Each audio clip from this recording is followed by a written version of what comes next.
윤 전 대통령 재구속과 동시에 지금 이른바 3대 특검의 칼날이 국민의힘을 정조준하고 있습니다. 그러면서 내란 종식을 앞세워서 제1야당을 초토화하는 이른바 적폐청산 시즌2에 막이 올랐다는 분석이 나오고 있습니다.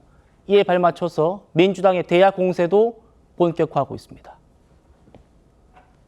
이제 압수수색 이후에 증거들이 나오면 체포 혹은 구속영장 청구도 할 건데 현역 의원들은 그 불체포 특권이 있지 않습니까? 네. 체포 동의안 국회로 보내주시죠. 국민의힘은 예전에 다 서명까지 했어요. 자기 불체포 특권 포기하겠다. 포기하겠다. 맞아. 다 포기해놨기 때문에 오늘 적극 동의해 줄 테니까 다 보내십시오. 저희들은 민주당 의원들처럼 동료들한테 체포동의안에 부결해달라고 호소하지 않을 겁니다. 그 약속을 지킬 겁니다. 다만 지금 마치 여당이 되고 대통령이 되면 있는 재판도 중단되고 있는 죄도 없어지는 식으로 이렇게 하고 야당에서는 모든 죄를 다 만들어서 먼지를 털겠다고 한다면 누가 법치주의를 믿겠습니까? 민주당에서도 지금 힘이 넘친다고 힘자랑 과시하는 것 같은데 당당하게 재판받겠다고 이야기하겠습니다. 특검이 국민의힘 의원들을 체포영장을 청구하면 국회 다수당인 민주당이 족족 다 통과시켜주겠다. 족족 통과시켜주겠다. 이런 얘기를 지금 공개석상에서 하고 있는 겁니다. 지금 3대 특검에서 수사선상에 올린 야권 인사들 보시는 바와 같습니다. 한덕수 전 총리, 정진석 비서실장, 추경호 전 원내대표, 나경원 의원, 그리고 계엄 해제 표결에 불참했던 의원들 모두. 김건희 특검은 윤상현 의원, 김영선 전 의원, 김선교 의원, 원희룡 전 장관, 해병대원 특검은 전임 대통령실 관계자들 다 지금 수사선상에 올라 있습니다. 김기현 대변인, 이분들 지금 출국 금지, 압수수색, 소환조사 이렇게 동시다발적으로 이루어지고 있고 민주당에서 만약 체포영장 청구하면 족족 우리가 통과시켜주겠다 이런 얘기를 하고 있습니다. 네. 박근혜 전 대통령이 탄핵되고 나서 이른바 문재인 정부 때 적폐청산 시즌1이 그 당시 5년 내내 지속됐습니다. 상대 보수를 괴멸시켰죠. 그렇게 돼서 대한민국이 나아졌습니까? 상대적으로 진영이 고착화됐습니다. 서로를 악마하고 한 발짝도 대한민국이 나가지 못하고 있습니다. 제가 드리고 싶은 말씀은 뭐냐면 세 가지 특검이 경쟁적으로 이루어지고 있습니다. 세 가지 특검의 특징이 뭐냐? 인지 수사를 통해 가지고 무한히 확대할 수 있습니다. 그래서 많은 국민과 언론에서 사실상 윤석열 정부 초기부터 해서 계엄을 선포하고 탄핵 이후 그리고 언제든지 무한히 확장해서 모든 것들을 다 수사할 수 있다고 보는 겁니다. 그렇다면 협치의 대상이 아니라 어떤 건이 있다면 그걸 무한히 확장을 시켜서 상대를 괴멸시키겠다는 그거 아닙니까? 그래서 어떤 얘기가 나왔습니까? 정당 해산, 위헌 정당 해산 심판 그것도 청구하게끔 하겠다는 얘기가 있고 또 하나는 국가에서 나온 보조금 관련해서 소급해서 다 뺏도록 하겠다는 얘기도 있습니다. 그리고 개개인의 위원회에 대해서 체포 동의안이 오면 국회에서 따박따박 다 통과시키겠다는 겁니다.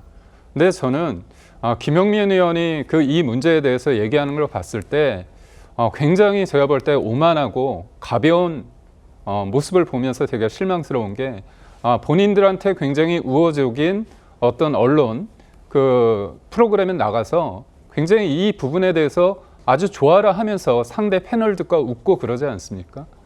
문제가 있다면 당연히 수사를 하고 거기에 맞는 책임을 지는 게 맞습니다. 하지만 제가 드리고 싶은 말은 지금의 현 대통령 다른 것도 아니고 대법원에서 유죄 취지 파기환송 됐습니다. 그렇다면 유죄 취지는 뭐냐? 유죄 취지 파기환송은 죄가 있다는 겁니다. 이제 다만 그 죄의 정도에 대해서 형벌을 어느 정도 처할지만 남긴 겁니다. 정가 4범의 사실상의 정가 5범입니다.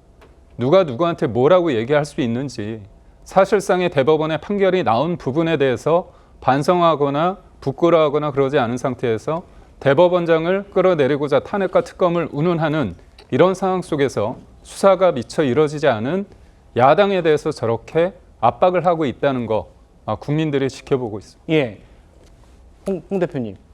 특검이 체포영장만 청구하면 우리가 족족 통과시켜 버리겠다. 김용민 법사위 간사 얘기입니다. 지금 민주당 단독으로도 그렇게 할 수 있잖아요. 이걸 두고 지금 내란 종식을 명분으로 제1야당을 초토화시키려는 적폐청산 시즌2 아니냐 이렇게 야당은 보고 있는 것 같습니다.